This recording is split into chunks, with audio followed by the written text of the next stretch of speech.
Sigue la Semana Santa en tiempo real.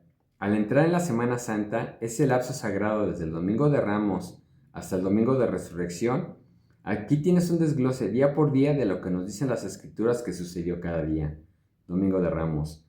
Si deseas un relato completo de los acontecimientos de este día, leer Mateo 21 del 1 al 11, Marcos 11 del 1 al 11, Lucas 19 del 28 al 44 y Juan 12 del 9 al 19. Cuando Jesús entró en Jerusalén montado en un pollino, era la primera vez que se mostraba en la ciudad desde que resucitó a Lázaro. El relato de la resurrección de Lázaro se había difundido tanto que muchos consideraban a Jesús una celebridad. Todos querían verlo, salieron a su encuentro y lo recibieron como un rey, porque habían oído lo que él hizo. Juan 12:18. Jesús dijo que la muerte de Lázaro resultaría en la fe de muchos y en la gloria de Dios, para que el Hijo de Dios sea glorificado por medio de ella. Juan 11:4. Pero la gloria que él tenía en mente era aún más gloriosa que su entrada triunfal en Jerusalén. De hecho, no se refería a la gloria que estas personas le daban. La resurrección de Lázaro fortalecería la determinación de los líderes religiosos de entregar a Jesús a una muerte que él aceptaría, una muerte que él conquistaría. A esa gloria se refería. Cuando entraba a Jerusalén, el pueblo gritaba: «Tu rey viene», alababa su victoria sobre la muerte de Lázaro. La ironía, sin embargo, era que él no venía a reclamar su corona por la muerte y resurrección de Lázaro, sino por la suya propia. Lunes Santo. Para un relato completo de los acontecimientos de este día, leer Mateo 21 del 2 al 22, Marcos 11 del 2 al 19 y Lucas 19 del 45 al 48. Si Jerusalén era como una colmena de abejas, con su entrada triunfal, Jesús había arrojado una piedra a ella. Se podía escuchar el zumbido crecer mientras el aire en su interior comenzaba a formarse. La entrada de Jesús como rey proclamó con fuerza su autoridad sobre las tradiciones humanas. El lunes, Jesús regresa por más, esta vez para declarar el fracaso del pueblo de Dios en cumplir con el mandato del pacto de ser una bendición para el mundo. Mucho de lo que los evangelios nos dicen sobre el lunes se centra en el tema de la autoridad de Jesús, tanto sobre el mundo creado como su derecho a juzgarlo. Todo lo que Jesús hizo, lo hizo con autoridad, así que cuando despertó a sus discípulos el lunes diciendo que quería volver a Jerusalén para enseñar, por arriesgado que sonara, no fue sorprendente. Todos sintieron que algo se agitaba, como si Jesús se acercara a un momento decisivo y su final se acercara rápidamente. Se va a convertir en el blanco de sus enemigos. Martes Santo. Para un relato completo de los acontecimientos de este día, leer Mateo 21:23, Marcos 11:27, Lucas 20:1 y Juan 12 del 37 al 50. Si la llegada de Jesús al templo el lunes fue una parábola viviente y de amplio alcance de la purificación de la casa de Dios, su entrada el martes representa una confrontación verbal directa con los líderes religiosos. Tras dejar claro que no reconoce autoridad alguna en estos líderes, Jesús pasa el resto del día allí mismo, en el templo, enseñando al pueblo la palabra de Dios. No obstante, la tarde del martes marca la última vez que Jesús enseña públicamente en el templo como un hombre libre. Sus palabras de ese día constituyen su argumento final, su manifiesto. Al salir Jesús del templo ese martes, se nos dice que con engaño los principales sacerdotes y los escribas buscaban cómo prender y matar a Jesús. Marcos 14:1. Sin embargo, no pueden quitarle la vida basándose únicamente en las acusaciones que planean presentar, no si él decide defenderse. Pero no lo hará. Más bien, a través de su silencio, ofrecerá su vida por un mundo de blasfemos, traidores y mentirosos. A esto había venido. Y al salir del templo, aquella tarde de martes, sabe que pronto esto se va a cumplir. Miércoles Santo. Para un relato completo de los acontecimientos de este día, leer Mateo 26, del 16 al 16, Marcos 14, del 3 al 11, Lucas 22, del 3 al 6. Los días previos han sido una vorágine de tensión e ira para los oponentes de Jesús, y de inquebrantable resolución para él. Sus palabras han sido su arma principal y las ha empleado con generosidad. Pero el miércoles, antes de su muerte, Jesús guarda silencio. Se encuentra en la casa de Simón el leproso, un hombre conocido por su dolencia. Durante la cena, María de Betania, la hermana de Lázaro, Juan 12:3, se acerca a Jesús con un frasco lleno de perfume.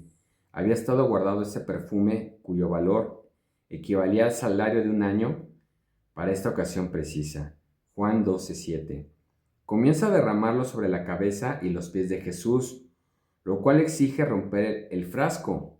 Marcos 14:3. Como abrir una botella de champán muy costosa. Este acto fue muy deliberado. Le está ofreciendo a Jesús todo lo que tiene al entregarle su posesión más valiosa. Expresa que comprende que lo que él está a punto de dar de sí mismo es por ella. El acto de María es hermoso y Jesús quiere que todos lo sepan. Ella lo está preparando para su sepultura. Hay honra y bondad en su gesto. Jesús corresponde a este honor, declarando que la historia nunca olvidará su acto de belleza, y así ha sido.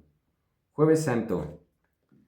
Para un relato completo de los acontecimientos de este día, leer Mateo 26, del 17 al 75, Marcos 14, del 12 al 72, Lucas 22, del 7 al 71 y Juan 13:1.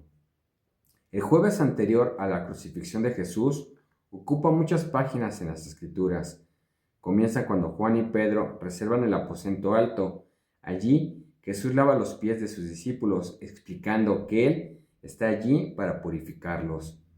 Al comenzar a comer, Jesús anuncia que uno de ellos lo va a traicionar. Cada uno se pregunta si se refiere a Él. Luego, Jesús encomienda a Judas que lleve a cabo su cometido. Durante esta última cena, Jesús aparta el pan y la copa de la Pascua y la redefine, o mejor dicho, cumple su significado. El pan es su cuerpo, la copa su sangre.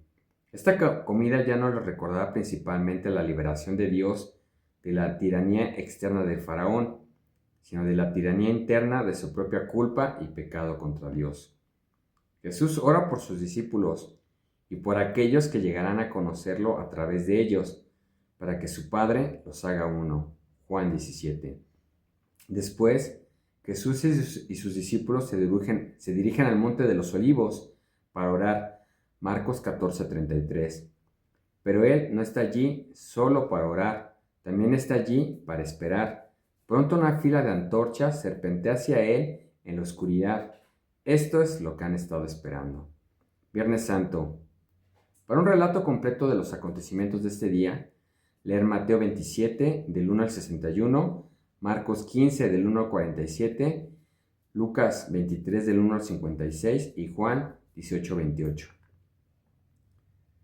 La noche del jueves en Getsemaní, Jesús fue arrestado, traicionado por uno de sus discípulos y abandonado por los demás. Los principales sacerdotes y el Sanedrín convocaron juicios secretos a altas horas de la noche y el veredicto dictaminó que Jesús sería crucificado. Esto era algo que el prefecto romano Poncio Pilato debía ejecutar y cediendo a la presión lo hace. Después de una brutal golpiza, Jesús es clavado en una cruz, donde permanece durante 6 horas hasta morir. Nunca ni antes ni después se ha perdido y ganado tanto al mismo tiempo. El mundo ganó el sacrificio expiatorio de Cristo, pero para los presentes, o bien la trascendencia del momento pasa desapercibida, o bien sus corazones se quebrantan al ver morir a manos de Roma a aquel en quien habían depositado su esperanza. No pueden impedirlo y no comprenden que es por ellos. Habían depositado su esperanza en Él, y aunque les había anunciado que padecería muchas cosas y resucitaría al tercer día, Marcos 8:31, ¿cómo iban a saber que a esto se refería Él? Sábado Santo. El día olvidado. Para un relato completo de los acontecimientos de este día, según los evangelios, leer Mateo 27 del 62 al 66. Se ha escrito: menos sobre el sábado posterior a la crucifixión de Jesús que sobre cualquier otro día de esta semana crucial. Sin embargo, lo que hace único es que es el único día completo de la historia en el cuerpo de Cristo, que su cuerpo está sepultado en una tumba. Ayer fue crucificado, mañana resucitará, y hoy, aunque nosotros no solemos dar mucha importancia a este día, al examinar los pocos versículos que los evangelios nos dan al respecto, descubrimos que de ningún modo fue olvidado por los principales sacerdotes que habían entregado a Jesús a la muerte. Durante su ministerio terrenal, Jesús afirmó repetidamente que moriría en Jerusalén a mano de los principales sacerdotes, pero que al tercer día resucitaría. Mateo 12:40, Marcos 8:31 y 9:31. Por supuesto, los principales sacerdotes se burlaron de él, pero no olvidaron sus palabras. En el día entre el Viernes Santo y el Domingo de Resurrección, la predicción de Jesús los inquieta hasta tal punto que sencillamente no pueden ignorarla. Mateo 27, del 62 al 66, narra la extraña historia de cómo no pueden descartar la posibilidad de que Jesús sepa algo que ellos ignoran. Domingo de Resurrección. Para un relato completo de los acontecimientos de este día, leer Mateo 28 del 1 al 20, Marcos 16 del 1 al 8, Lucas 24 del 1 al 53 y Juan 21. Muy temprano el domingo por la mañana, algunos de los seguidores de Jesús se dirigen a su tumba para ungir el cuerpo de su amigo y maestro. Sin embargo, al llegar, lo recibe lo que uno de los evangelistas describe como un hombre vestido de resplandor. Este les anuncia que Jesús no está allí, tal como había dicho, ha resucitado. En la semana que precedió a su muerte, el buen pastor salió al encuentro de los lobos del juicio, del pecado y de la muerte, y lo hizo investido de toda autoridad. Uno podía preguntarse, ¿de qué sirve morir por una causa? Esta es la gloriosa belleza del Evangelio. Jesús no murió como un mártir por una causa. Nunca estuvo en el lugar equivocado en el momento equivocado. Nunca estuvo a merced de nadie. Vivió, murió y fue sepultado porque ese era su propósito. Nadie le arrebató la vida y él entregó voluntariamente por quienes, su rebaño y por su pueblo. Y le entregó para volverlo a tomar. Juan 10:18. El propósito de la cruz no era simplemente morir, sino morir y resucitar, derrotando así a los lobos acechantes del pecado y de la muerte. La Semana Santa proclama de Jesús que lo hizo con toda intención. Su propósito era entregar su vida por ti y con la misma certeza con que ha resucitado, te conoce y te ama. Gracias. Que Dios los bendiga. Hasta la próxima.